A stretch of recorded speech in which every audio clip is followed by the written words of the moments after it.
My friend Chris Matthews continues to have a New York Times bestseller on his hands. It's really got staying power, really has shown some legs. It's called Jack Kennedy, Elusive Hero, and Chris is joining me now. Chris, thank you so much for coming back to the program. And, Michael, thank you for doing Hardball so well. Love it. It's an honor for me. Thank you. To what do you attribute the ongoing interest in your book in particular, but the subject matter, JFK?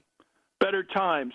The times when, in fact, I think it has to do with a period of time in the late 50s, early 60s.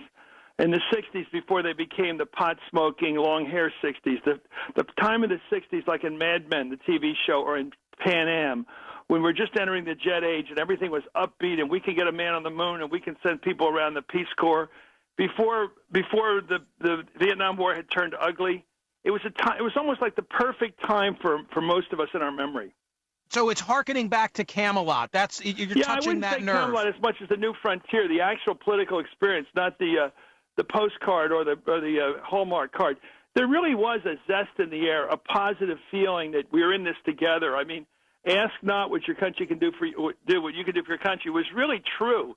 There was a sense of we're in this together. It was kind of like a reprise of the war effort, a phrase I remember reading about in World War II when everybody did their bit, whether it's collecting old newspapers or metal or rubber or things like buying war bonds and being Rosie the Riveter. And everybody did something for the war effort or you weren't really an American. And I think that sense of unity is what people really, no matter how conservative you are, I think you missed that. You've been across the country, and enormous crowds have come out to hear Chris Matthews talk about this book. So what are they? They're there to experience you, but what is it that they're looking for? Well, I look at the faces of people a bit my age, maybe a bit older, maybe a bit younger, and they look at me as sort of a messenger of a different time of heroic exploits and heroism. I think people do want to hear the story of PT-109 again, about a guy who saved his crew and risked his life to save the men on board and swam for 4 hours with a guy on his back, badly burnt, but got him to safety, who wouldn't quit till he got his crew home alive. The Cuban Missile Crisis was such a memory for so many of us. And I guess the story that I don't tell comes back to people, which is the story of him getting killed. I think I wanted to tell the life of Jack Kennedy so I could bring him back alive. In fact, an old pal of his, Judge Reggie, Edmund Reggie of Louisiana, who's Vicki Kennedy's dad, told me I brought him back alive. I'm really going to save that letter because I think the idea of the person, the guy, his company, his good company, living on this planet with Jack Kennedy was having good company in the White House. You felt like, you maybe didn't know the guy, but you felt like, God, we got a hero in the White House, a guy we can look up to and in tough times rely on. I think that was something the country just misses, really misses. Well, if 11% approve of the job that Congress is doing in the latest Gallup survey, maybe they're through you. They want to get to JFK. You're not kidding. I'll give you another number, Michael, and you have numbers like I do. Back in the 1960s and even early mid-50s, it went through the mid-60s, and everybody listening now who's as old as I am remembers this. 75% of the American people told the Wall Street Journal and NBC in that poll that they believe personally that the federal government could do what it sets out to do. In other words, they may not agree with what it was doing, but they believed it was competent, that it could do things effectively. And I think that sense of lost unity and lost competence is really what hurts. I mean, if the stimulus bill had really performed well and got us back on our feet, everybody would love stimulus bills. If the health care bill looked more clear and less burdensome, they would like it a lot better. It's not that the government is doing things. I know that bothers some people in principle, but what unites people against government today is a sense of disappointment in its effectiveness, I think.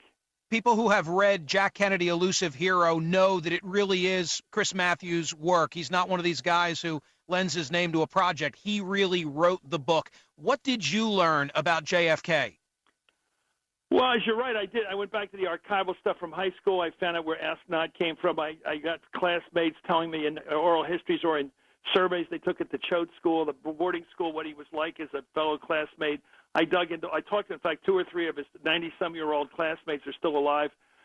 I guess the thing that I came up with was that he was much more of a guy like you and me than we thought. He wasn't some rich kid he was a rich kid, But he wasn't some guy whose father said go into politics. He was a guy who, at the age of 14, had read the whole history of World War I by Churchill. He got the New York Times, I guess, by mail every day and read it, and then would lie on his bed and analyze articles to sort of distill out what he could learn from them. He was running for student council first and second year at Harvard. He intended to go to law school. He was much more like the guy or woman you go to school with today, or when I went to school, who you could see on a course toward a political life. He wasn't somebody who just got dragooned into it or drafted into it when his older brother died. So that's what I really came up with it. Jack was more of a Great Gatsby, a self-creation, than he was a legacy. Where would he fit in today? God. Well, try to find a guy or woman in public life today who showed their courage, their rite of passage through physical courage and patriotism in their 20s, and then went on to a political life. It's very hard to find that kind of a hero politician today, like Teddy Roosevelt and the Rough Riders, and that's who I'd compare him to. I mean, I guess John McCain, because he suffered as a POW, but he wasn't a hero in the sense that a guy that went out and saved his crew and did something really positive and affirmative, and you could say gutsy. He was, of course, a great patriot, but that kind of courage, I don't think we have it today as a starting point. People like to know where you were when you were a kid. They don't like somebody who arrives on the scene as a politician and they never met him before. Where did this guy Obama come from? Where did this guy Newt come from? Where did this guy Mitt Romney come from? Tell me something about what he was like when he was in his 20s or in his teens. Then I think I know him. But when you don't know something about a guy, like we all knew about Roosevelt having gone through polio, so then we knew something about the guy we could connect with. I really think today there are too many strangers in politics that come upon us and we go, who the heck are you anyway? And you're president of the United States?